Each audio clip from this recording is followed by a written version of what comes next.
Hello friends, welcome back to my YouTube channel Homeopathic Insights by Dr. Vibhor.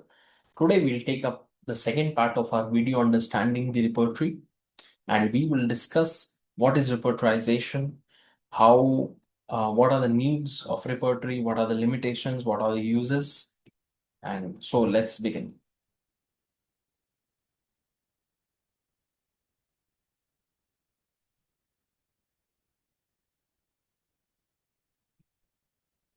So repertorization. First of all, we'll begin with the definition, of course.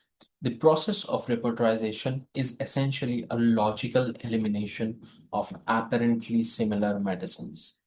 It starts with a broad choice and gradually narrows down the field, which provides us an adequate and a small group of similar medicines so that the final selection of the simillimum is made easier with the help of further reference to the materia medica if required. एक logical elimination है of apparently similar medicines. जब हमने एक case लिया, एक totality बनाई, है ना, उसके बेसिस पे हमने कुछ रूब्रिक्स बनाए, या उस टोटालिटी के बेसिस पे भी हो सकता है हमारे दिमाग में कुछ 5 या 6 दवाइयां चल रही हो, या हो सकता है उससे ज्यादा भी। लेकिन रिपर्टराइज करने के बाद, रिपर्टोरियल टोटालिटी बनाने के बाद, वो जो बड़ा ग्रुप ऑफ मेडिसिन था वो ग्रेजुअली कट शॉर्ट होके कुछ 2 या 3 या 4 मेडिसिन पे आ जाएगा। And for the final selection of the simillimum, of course, we need to refer to the materia medica if required as per the physician. This definition is according to the Essentials of Repertorizations by Dr. S.K. Tiwari. Exploring the term repertorization. Repertorization is the process of analyzing and evaluating the symptoms of a case by translating them into appropriate rubrics in a repertory and compare the remedies listed under those rubrics to determine the most suitable remedy. The conversion or translation of symptoms should be apparently similar to what the patient has said. We should not make any vague assumptions in such cases, and we should try to stick to what the patient has felt. Okay. In much simpler terms, we can put this together as repertorization is equal to the process of using a repertory to find the indicated remedy. Much simpler explanation. Need of the repertory. So the first point in need of repertory is that the expansion of homeopathic materia medica. In Hahnemann's time, only a few medicines were available, but still Hahnemann had felt the need to create a repertory. Today, thousands of remedies with vast symptomatology are known. It is impossible for a physician to remember every remedy and its symptom. Therefore, a repertory serves as an index to this enormous body of knowledge. Materia Medica इतनी ज़्यादा vast है, हर एक medicine में इतनी ज़्यादा symptoms हैं कि एक फिजिशियन के लिए प्रैक्टिकली इम्पॉसिबल है इतना कुछ याद रखना और सही टाइम पे उसे अपने ब्रेन में एक्सेस करना, उस मेमोरी को एक्सेस करना उस केस में, है ना। तो इसलिए repertory is acts as an index to this enormous materia medica. Second point is reduction in quantity but increase in quality. With potentization, the quantity of medicine was decreased, but the qualitative value increased. And hence, the provings generated a huge number of mental, physical, and general symptoms.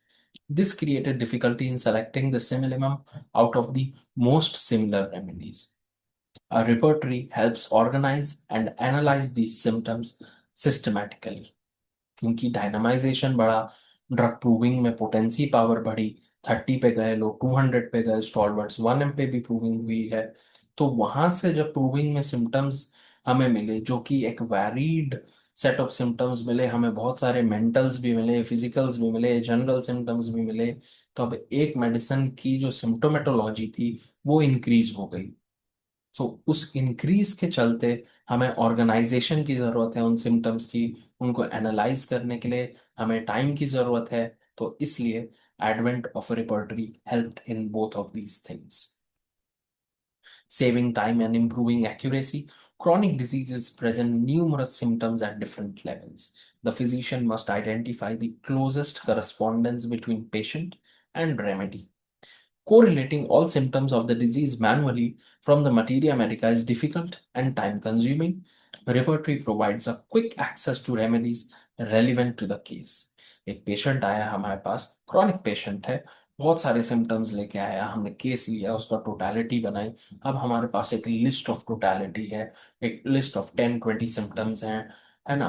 अब उनको materia Medica में ढूंढना is very cumbersome process, very difficult in front of the patient. It is also very time consuming as well. So to cut short this time, to save time and improve accuracy, the advent of repertory helped in this process.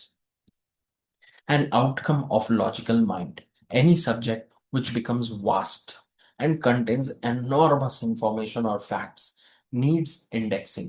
हम Harrison के पीछे भी अगर देखें, जो हमारी text book of medicine है, तो बैक साइड में हमें इंडेक्स मिलता है उसका, जहाँ पे हमें ईच वर्ड को लेके जो भी मेडिकल टर्मिनोलॉजीज हैं उसकी एक इंडेक्सिंग मिलती है, कि कहाँ कहाँ पे वो इंपॉर्टेंट वर्ड यूज हुआ है या कहाँ कहाँ पे वो डिजीज मेंशन्ड है, किस किस पेज नंबर पे। So that is a problem, that when the subject becomes vast and contains enormous information, indexing is required. And homeopathic materia medica or homeopathy was not left behind in this race as well.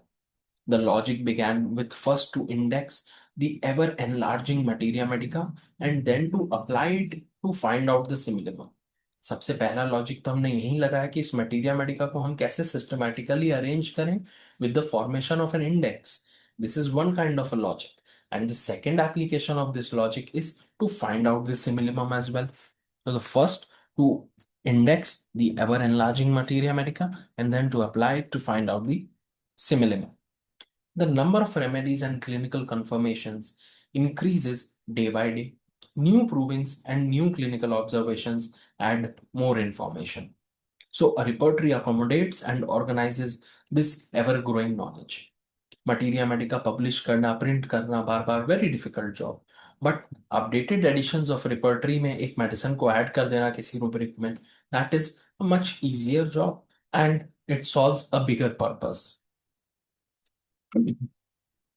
Accompanying warning as per essentials of repertorization, a majority of students and practitioners who have never used or rarely use the repertory complain about the elaborate methods and time-consuming nature of homeopathic case taking and remedy selection. जिन्होंने कभी use नहीं किया या कम use किया है repertory को, उनको ये repertorization, case taking, rubric conversion and finding the rubric in the repertory is also a very difficult job for them. Maybe because they are very much comfortable with the knowledge of materia medica or accessing the materia medica. It has become very handy for them. That's why they find it difficult. But one who has used it meaningfully finds it quite useful. जिन्होंने meaningfully उसको use किया है, जिस तरीके से उसे use किया जाना चाहिए उस तरीके से यूज किया है, उनके लिए बहुत काम का टूल है. With every convenience comes its drawbacks, and as far as students and young practitioners are concerned, they should not fall prey to the habit of shortcuts in medicine. Repertorization is not just a mere symptom conversion into rubric and finding the medicine and prescribing the first medicine whatsoever you get. It's an art, it's a science as homeopathy is, and we need to take care of the process of repertorization very zealously and very peculiarly so that we do not miss out on important information and just don't go with a mechanical prescription. As very well said by Dr. J.T. Kent in his lesser writings, the proper use of repertory will lead to correct offhand prescribing in simple cases in from 10 to 20 years. जब आपको इतने साल हो जाएंगे करीब करीब repertory use करते हुए, तो इन 10 से 20 साल में रिपर्टरी यूज करते करते कुछ ऑफ हैंड प्रेस्क्राइबिंग बहुत इजी हो जाएगी. कुछ सिंपल एक्यूट केसेस या क्रॉनिक केसेस में आपको बहुत इजीली सिम्टम मिल जाएंगे और आप रेडिली प्रिस्क्राइब कर सकते हैं उसमें. लेकिन the mechanical use of the repertory never leads to artistic prescribing nor to remarkable results. ऐसा नहीं है कि उनको रिजल्ट नहीं मिलता, लेकिन अगर जो रिपर्टरी यूज कर रहे हैं मे बी उन्हें कुछ बेटर रिजल्ट मिल सकता है उससे, राइट.